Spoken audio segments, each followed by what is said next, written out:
Brother Ron, and welcome to We All Be News Radio and TV, the news-free Dixie for the 21st century.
Good afternoon, boys and girls, scholars and laymen. This is the one and only Brother Ron.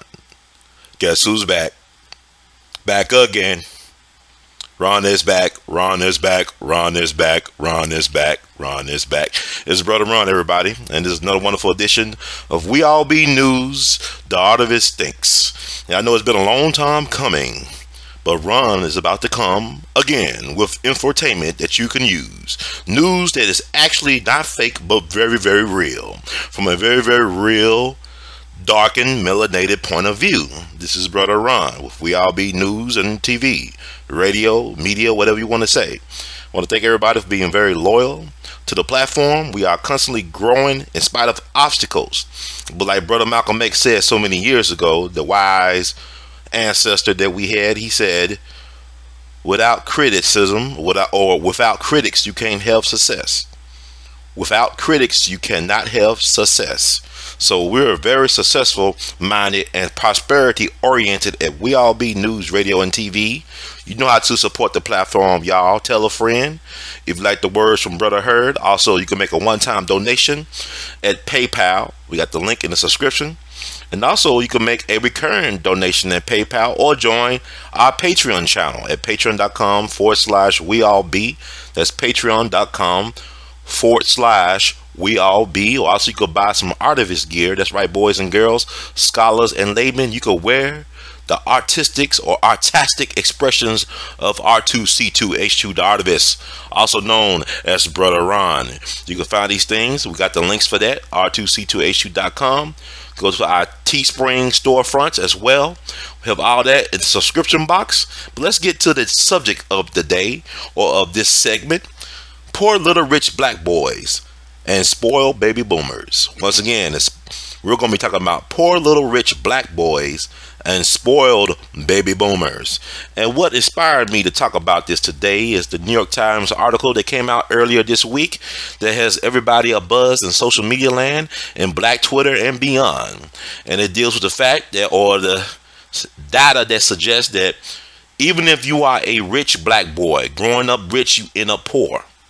And I think it's very fascinating. I had a chance to read it early this Saturday morning, and before I made my commentary, but you know, I was reading it, and numbers don't lie, but people do. Numbers do not lie, but people can lie. They can manipulate numbers and how to read it. That's why it's so important to have critical thinking skills in this day and age. Isn't it ironic that at the same time we're in the age of information and transparency, where you could basically find out anything you want to know about in about a nanosecond, but at the same time, that's when the so-called school system stopped teaching critical thinking skills. So we at a moment where we have all this information available at our fingertips, at our command, at our fingertips, but at the same time, the American population has been dumbed down. We do not live in a democracy. Because if we lived in a democracy, then education, knowledge itself, critical thinking will be very valued, will be taught, it will be disseminated among the masses.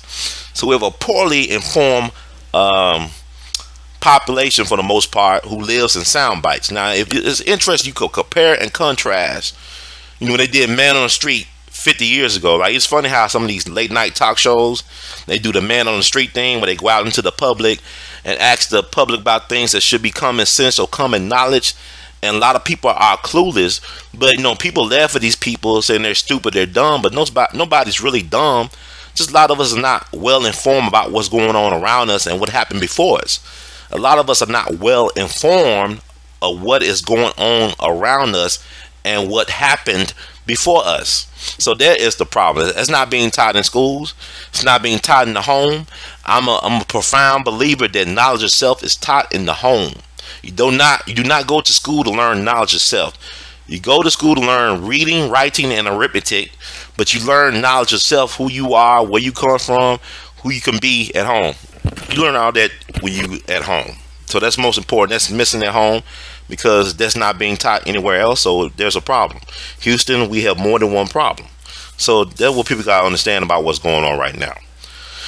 So we're not getting that at home. So what we got to do is come back with the village concept where we each one teach one, and we got to utilize this technology. In the right hands, this technology could be not only a weapon of mass distraction, but also a tool of empowerment and liberation. So we got to learn how to get back to that concept, but we got to want it for ourselves. You cannot free up people that do not want to be free. You cannot oppress a people without their consent. Like the words of the late First Lady Eleanor Roosevelt, you can only make me feel inferior with my consent. You can only make me feel inferior with my consent. So with that said, y'all should read the New York Times article. They got the whole social media stratosphere buzz. New York Times, the title of the article is "Extensive Data Shows Punishing Reach of Racism for Black Boys."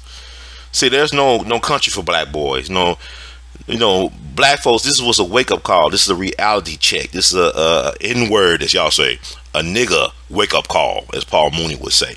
You know, we have been all high off this Wakanda fantasy. Black Panther success, we've been riding high on the Wakanda cloud in the sky. Now it's time to come back home, down to earth, to reality, that we as black people are in trouble. And I read the article, is worth reading. What I thought was interesting was the fact that one of the people that was highlighted, one of the black men who was able to make it, the person who identified as black, was a lawyer running for office. This dude that, you know, grew up in Silver Spring, Maryland. You know, also Dave Chappelle, he talks about growing up in Silver Spring, Maryland. And really, that's one of the places that were pointed out in the article that's really offer hope for even poor black boys to be able to succeed in this society. Dave Chappelle, for example, he said, you know, in one of his recent Netflix comedy specials, he made light of the fact that, hey, you know, I grew up black and poor, not in DC, but in Silver Spring, Maryland. But at least I grew up around rich white people.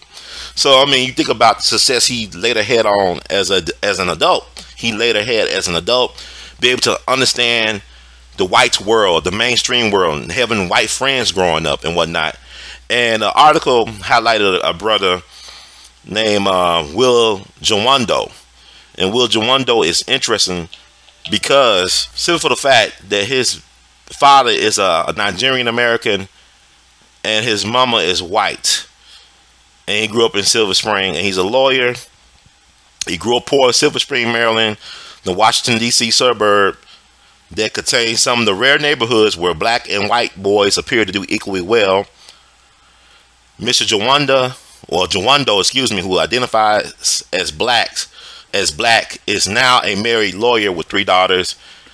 He is among the black boys who climb from the bottom to the top. But here's the thing.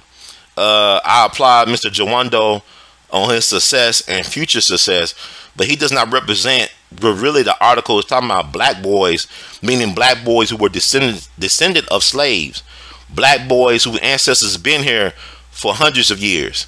His father was a black willing immigrant. He was an immigrant who left Africa on his own terms. He was not forced into chattel slavery. He was not forced to go into the transatlantic slave trade. So he does not identify with the indigenous black American struggle. And he married a white woman. And so it's like an Obama story where his story is really the exception. He's like Kamala Harris, you know, in that aspect as well, because Kamala Harris, daddy is a Jamaican from the island Jamaican, a willing immigrant to America with a network, and her mom is an Indian woman from the country of India.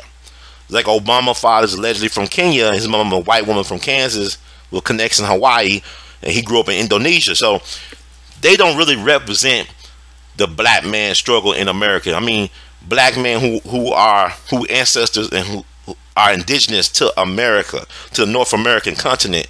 It does not represent my struggle, because the study deals with black boys who grown up, who were born between 1978 and 1983. I was born right smack in 1980, the same year that the Department of Education was established in America. Ever since this time, education has been on the decline. When they established the Department of Education, my birth year, it's been on the decline. So I'm a part of that study. I represent that struggle, and it's a struggle. It's a handicap to be a black man in America, or a black boy in America. We seen that recently with the brother getting shot unarmed in Sacramento in his own backyard, or with Mike Brown or Trayvon Martin, or with the school to prison pipeline system. The black man is the boogeyman of America. You look at 30 years ago, how was George Bush able to get elected in America? They used the infamous Willie Horton ad that really made him the president, because it fed into white people's fears about the black man. Even in lynchings, you know, what would it do to black man? They cut off the man's penis, castrate a black man. Look at George Washington Carver, who was castrated when he grew up, was raised by white people because they feared that he might sleep with their daughter. Take a look, it's all online. But the black man has always been white America's boogeyman, whether it be Jack Johnson, Muhammad Ali, Malcolm X, or even Dr. King at the end. Black men have always represented white people's fears in this country, like in voting. You know, black folks vote their hopes, white folks vote their fears. And with that said, you know, look at this study, man, it's very damning. It's a very damning study on black boys. But here's the thing. Like I said, they did not interview a black man, a successful black man who was born between 1978 and 1983, whose parents were both black folks with connections to indigenous black folks of this continent in the United States of America. None were interviewed, so I cannot really identify. He chose to identify this black Mr. Jawando, and there's no secret that some Africans have issues with so-called African Americans. I mean, we saw that in the movie The Black Panther. That was brought up, and it sparked a lot of discussion online and off. So what I'm saying is, me being a black boy, I grew up with my father present in the home. I was conceived on my mom wedding night with my father, my sperm donor. That was back July 18th, 1979, which also is a birthday, my mom's birthday. And I came into this world April 23rd, 1980. They were married. By the time I was 2, my parents were divorced, and I'm on my own. That'll be a lie, because my mom's side of the family stepped up. My grandma, my grandfather, her parents stepped up and helped raise me along with her brothers and sisters. They provided a village for me and my siblings. So with that said, though, the reason why black boys fail, whether rich or poor or middle class, is the lack of a village system. It's the lack of a network. It's the lack of inherent wealth. Like, you look at Donald Trump. Donald Trump did not build the Trump family fortune. What he did was he enhanced the brand. He upgraded the brand, but his father and his father's father helped lay the groundwork for the Donald Trump success. He could not have what he had. He could not become president without having generational wealth. His father family fortune, the family fortune was subsidized by the U.S. government. They got subsidies from the U.S. government. They got a form of corporate welfare to build affordable housing. During the Great Depression and post-World War II, they got millions of dollars off the government that Donald Trump's father, Fred Trump, pocketed and put in his personal banking account, which helped build the family fortune. You understand, Donald Trump comes from a long line of manipulators, exploiters, and businessmen.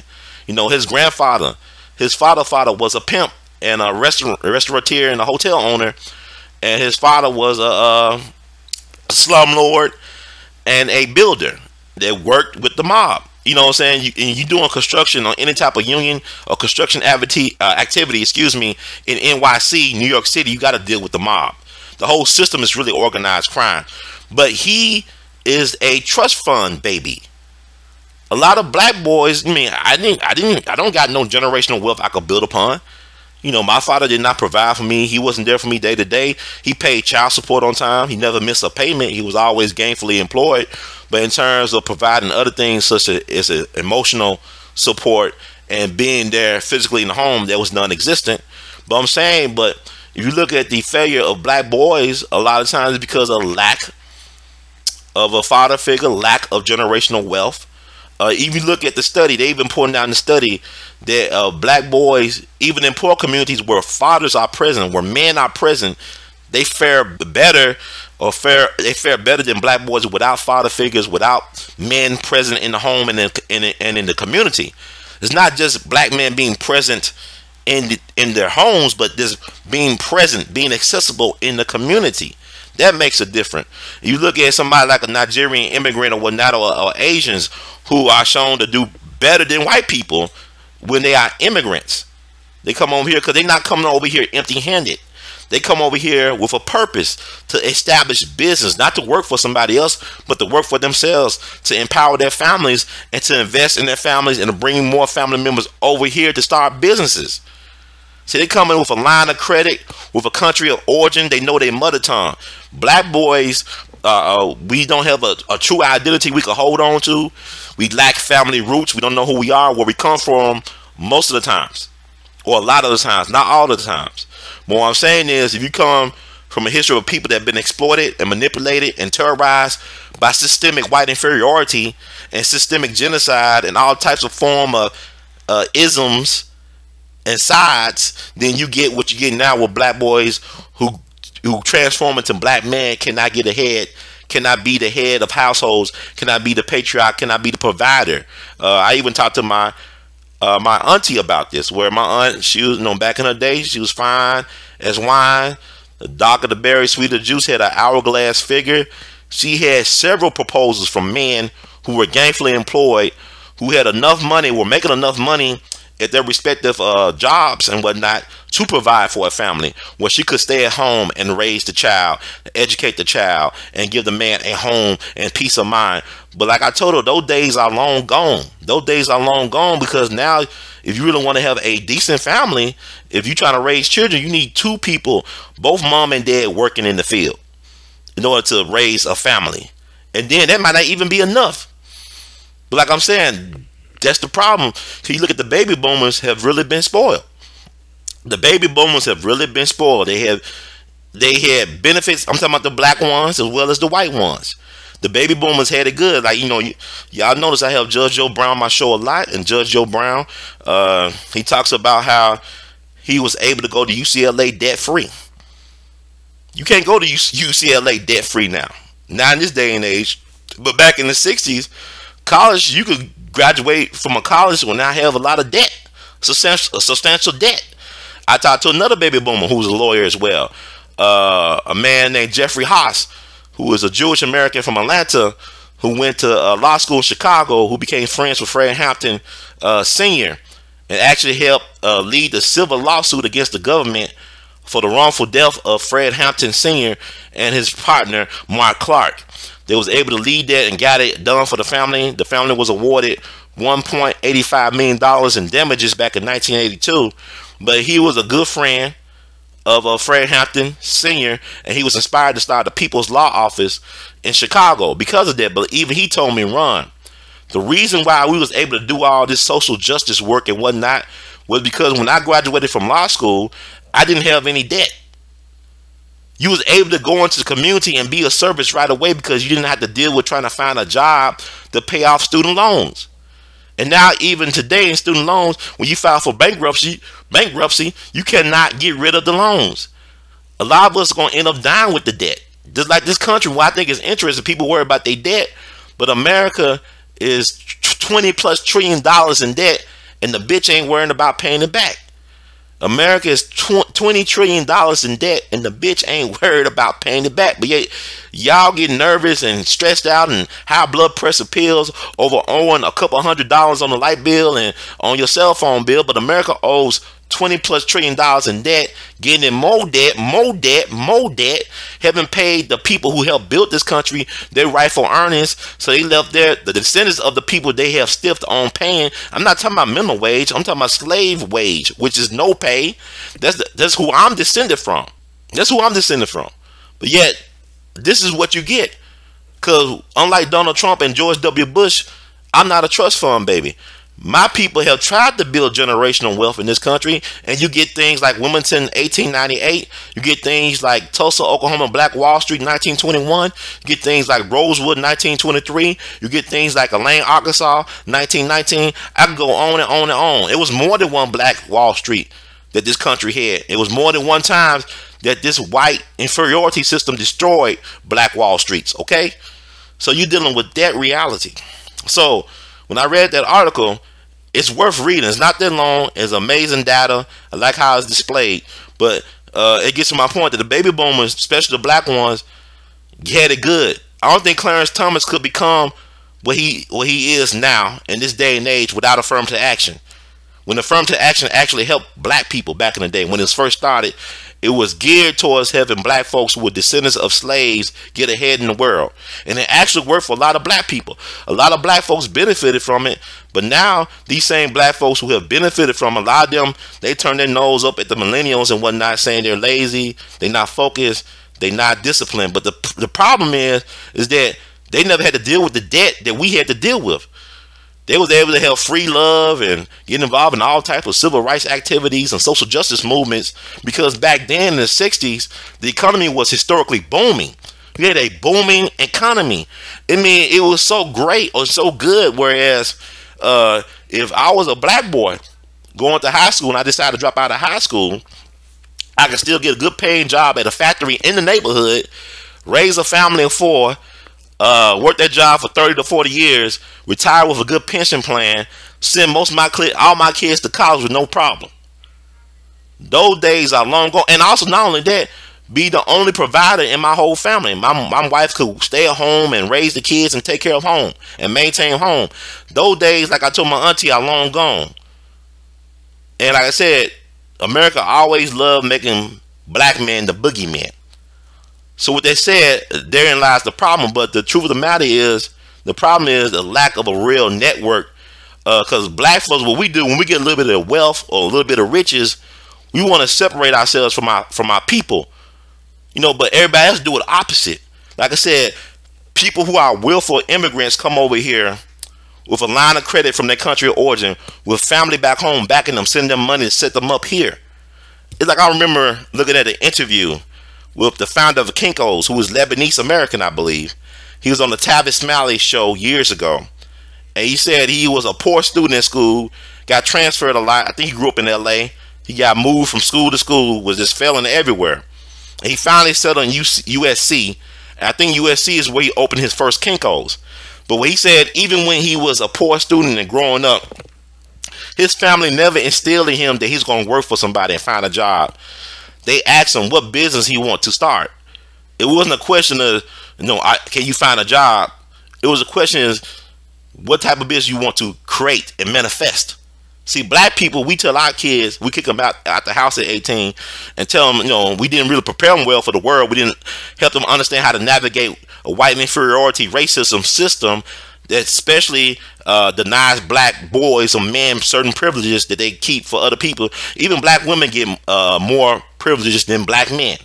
And let's stop lying to ourselves, because this study shows this. This study shows this, because y'all, black folks love to believe when white folks say something that's law and a religion. So I'm telling you, what New York Times said, the paper of record said that black boys are struggling. Even when they rich starting out, they still get fucked over in life for the most part. So I say all this to say that everybody that come over in this country, they practice group politics, group economics. They don't come over here empty-handed. But every generation's black Americans, indigenous descendants of slave black Americans, we got to start over at zero every generation, because we don't inherit nothing but the win. because especially the boomer generation, they're not gonna leave anything behind for the most part but debt for us. We gotta start over time and time again. We gotta constantly start over to rebuild, and that's every generation. But you look at Donald Trump, he didn't have to build anything. He even had enough wealth to fuck over losing. He could lose $1 billion. He was so, he, like he said, he filed for a corporate bankruptcy several times. But like he said in one of his debates in 2016, yeah, I filed for a corporate bankruptcy, but my family never went hungry. My family stayed fed. They stayed well off.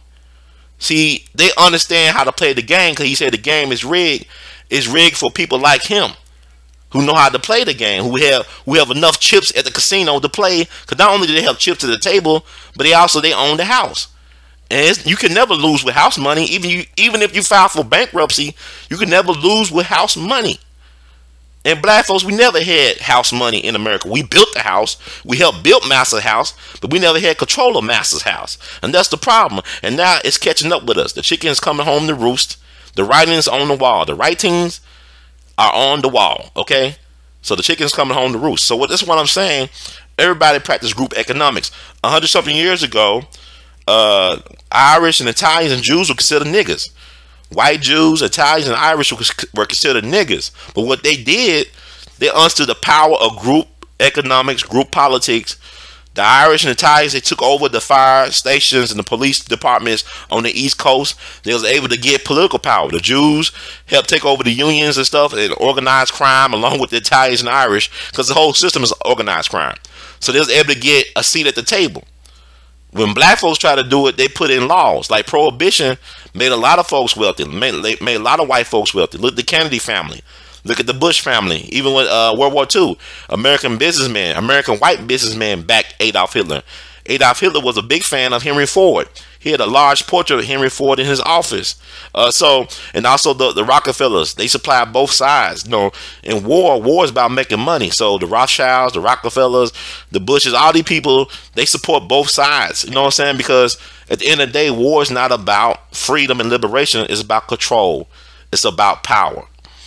So wars are the biggest blood sacrifices that you can make in this system of white inferiority, racism. So where is the support network to build generational wealth for black Americans descendant of slaves? And this is why you have the black voices, which is why in a lot of ways the black woman does not respect the black man. Because you look at any other group, the women of the group must get respect and access from their men. Even with the Me Too movement, all this stuff, white women are asking for concessions from white men to create a better cultural environment for them to work in. You see what I'm saying? Like, the white man hated his woman so much that he would not give her the right to vote until 1920. That's their culture. That's the civilization. That's Western civilization, the hatred of women, But they want to blame black man they said black men are the white man of black people. If that's so, we should be better off than what we are then, especially my age group. So with that said, I know I said a lot of things in here, and I'm going to revisit this at a near time in the future, because this is such an important topic. But I hope what I said it connected with some of you all, because we're going to retouch upon this in a little bit on We All Be. I know they try to limit my access. I can't live stream right now on We All Be TV 1, but I can on We All Be TV 2, because they got my live stream suspended over a 5-year-old Dick Gregory video. It is what it is, man, because when you actually reaching people, they want to throw monkey wrenches in your game plan. But the thing about it is, a setback is always a setup for a comeback. So with that said, family, if you like the words from Brother Herb, please spread the word. The best is yet to come. Support the We All Be movement. You can make a one-time donation at PayPal.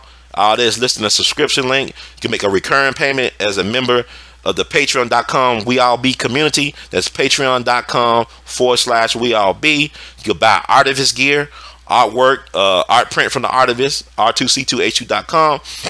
But remember, family, that it's up to us. The baby boomers sold out this generation. The baby boomers been spoiled, and they want to hate on the millennials and the other generations that came after them, not realizing that they took all the candy from the candy store. Because even I had this argument, like even with the provider thing. I mean, my auntie, who's a boomer, of course, She had several opportunities to get married from men who provided for their family, who had good ass paying jobs, who benefited from affirmative action. Because truth be told, affirmative action benefited more white women than any other so-called minority group. And I never consider white women a part of minority groups.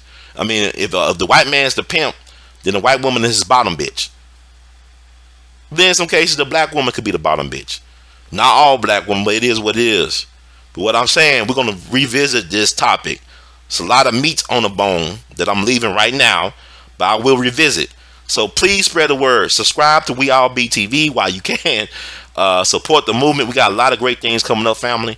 It's all about love. So in the words of great Duke Ellington, we love you madly. Keep on producing and pushing. Peace.